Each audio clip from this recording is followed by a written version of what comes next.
Se levantó un gran viento en el mar, una gran tempestad que se pensó que partiría la nave. ¿Es el relato de Jonás algo histórico? ¿Realmente sucedió? ¿Qué significa echar suertes? ¿Lo permite el Señor? Pero sobre todo, ¿podríamos huir de la misión de Dios para nuestra vida? Vamos a descubrirlo juntos en Jonás, capítulo 1. Nuevamente bienvenidos amigos y amigas a Momentos de Esperanza. Solamente recordarles a los que se están uniendo a este plan, lo más importante y lo que realmente queremos es que vayas a la Biblia, que cada mañana abras la palabra de Dios y a través de la oración también te comuniques con Él. Este audio es solamente una pequeña ayuda.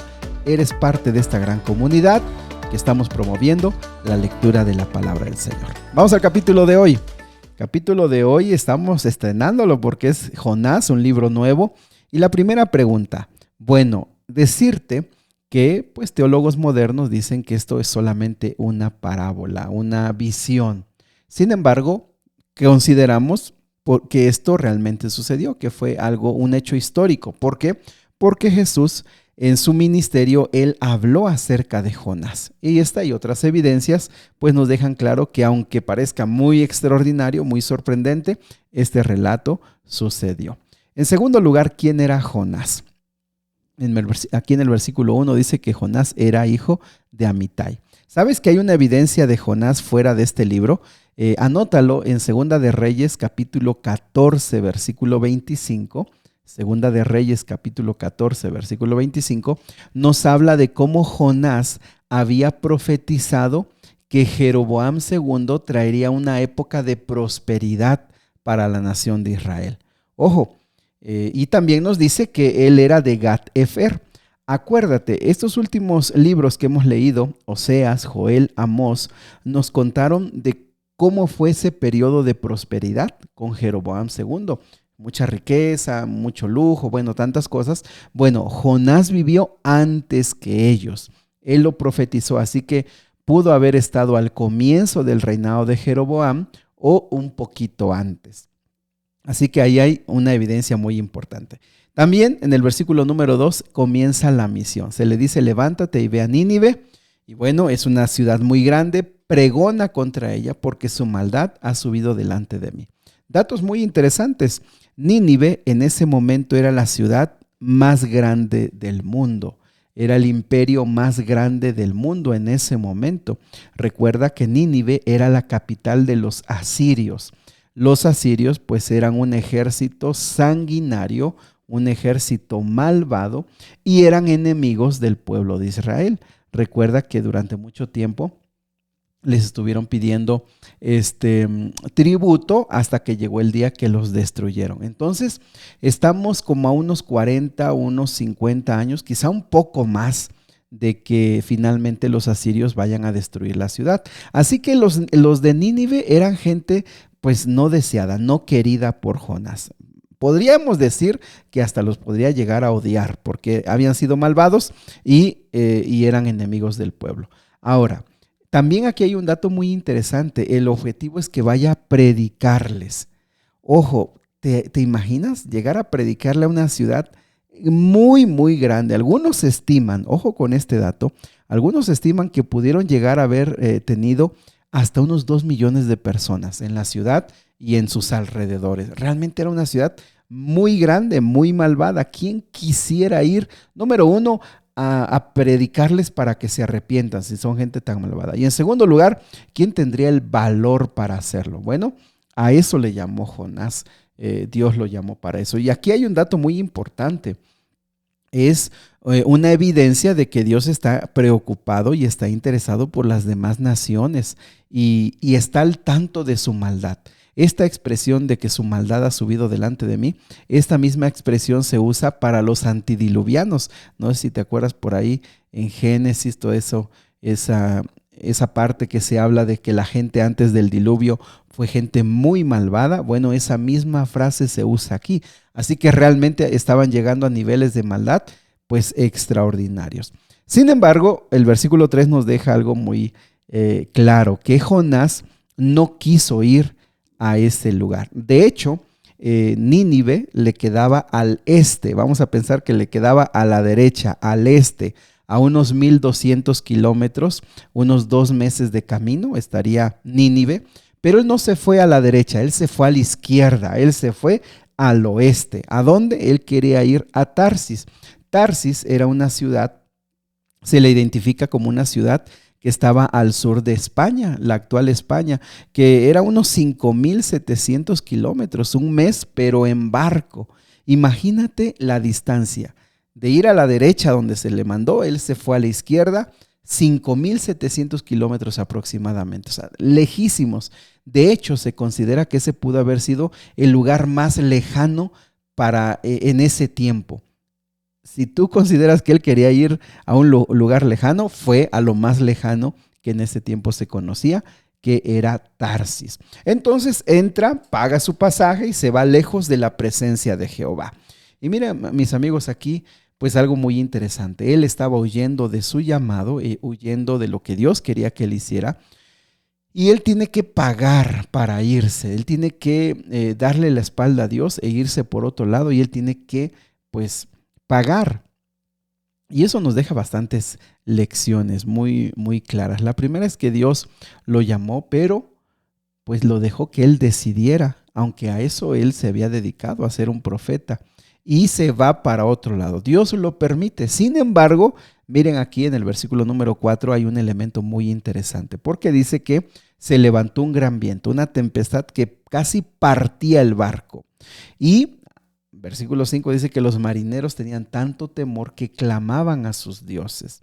Pero Jonás pues no estaba allí viendo la tempestad y el miedo. Él estaba allá en lo más escondido del barco y estaba durmiendo. Mira, fíjate que estaba durmiendo mientras allá arriba estaban orando y estaban clamando y estaban suplicando y seguramente estaban buscando el perdón de sus dioses para que fueran salvados, liberados. Este hombre estaba durmiendo, tan despreocupado, tan poco involucrado, tan desinteresado, que él está durmiendo. Y entonces llega el capitán del barco y lo levanta, dice: levántate, clama a tu Dios, quizá él tendrá compasión de nosotros para no perecer. Fíjate cómo los hombres, los seres humanos, y se sabe, los marineros, hombres rudos, hombres experimentados, debería haber sido una tormenta tan grande para que ellos tengan miedo.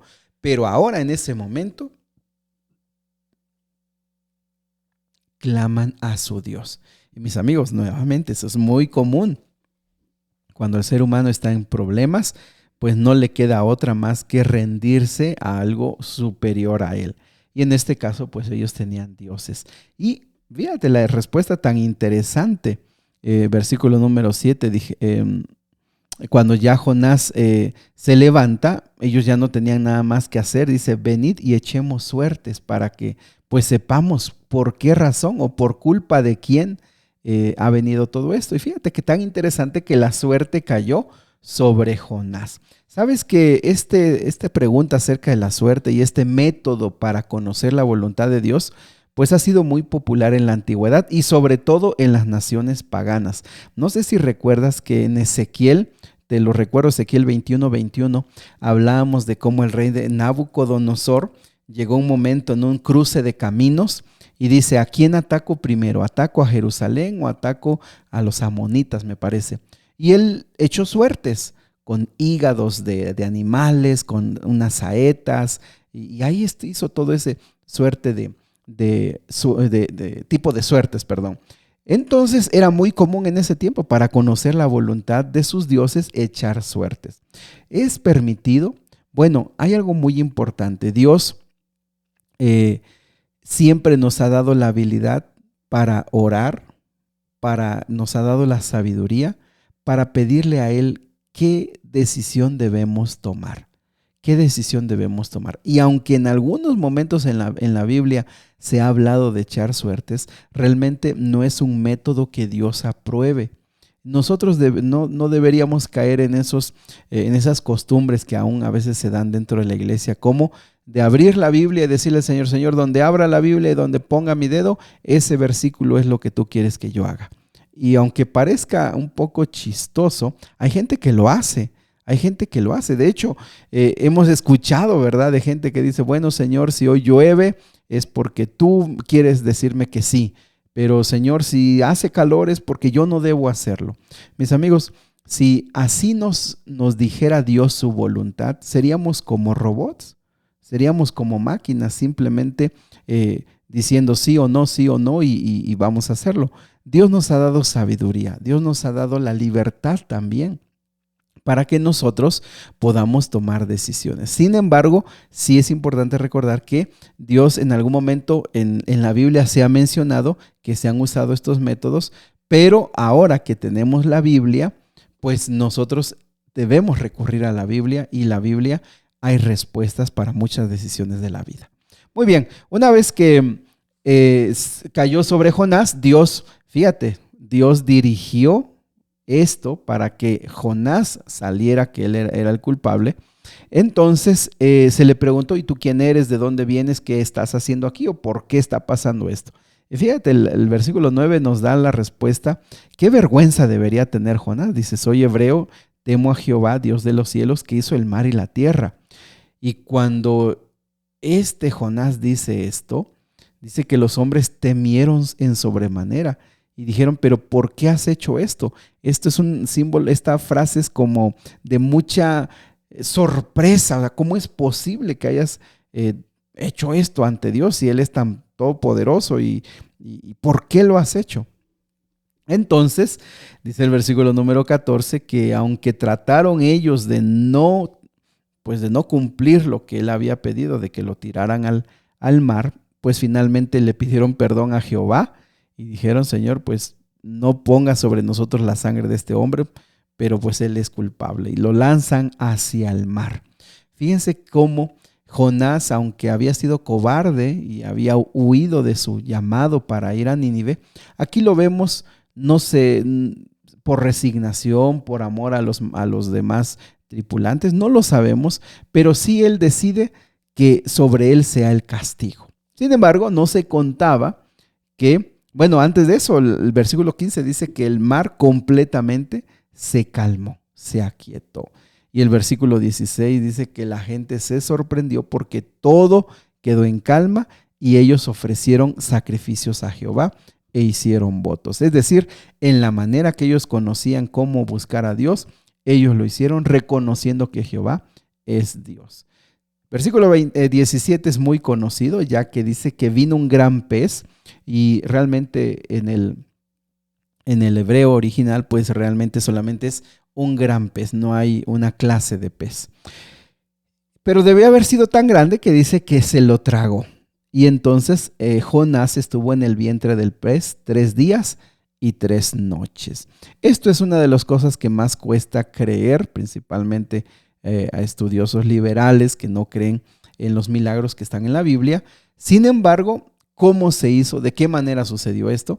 Pues es algo que solamente de Dios, es solamente un milagro, ¿verdad? Aunque estudiando esto, investigando, se cuenta que hay bastantes casos en los que hay peces grandes que se han tragado, ciertos peces grandes que se han tragado a personas y han logrado sobrevivir. Había que constatarlo, ¿verdad? Pero según esto, en la investigación que he estado leyendo, pues esto ya se ha visto en otras ocasiones. Mis amigos, aquí vemos dos cosas. Aunque se le dio la libertad a Jonás, también Dios tenía un propósito. Y en este caso, el propósito se iba a cumplir, que era irle a predicar a esta gran nación. Mis amigos, hay muchas lecciones aquí. No sé cuál es la que más te pueda llenar a ti esta mañana.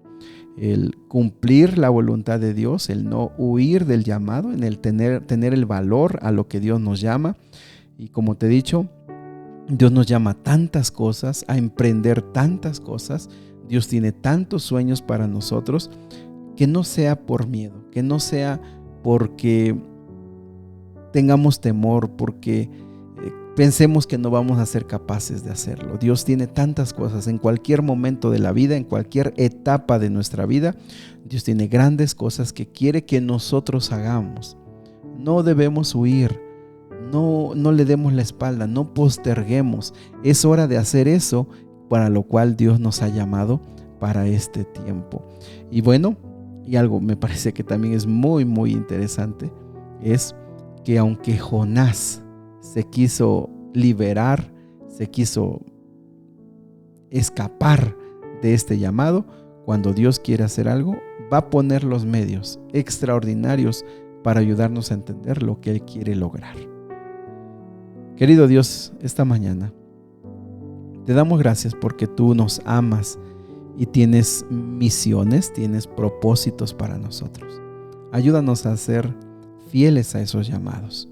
Ayúdanos a cumplirlos. Esta mañana, si alguien siente que ha estado dándole vueltas a propósitos que él sabe que tiene que hacer, si alguien está aquí y ha tenido temor de emprender lo que tú quieres que él haga en cualquier aspecto de la vida, Señor, dale valor, que se levante para hacer lo que tú esperas. En el nombre de Jesús.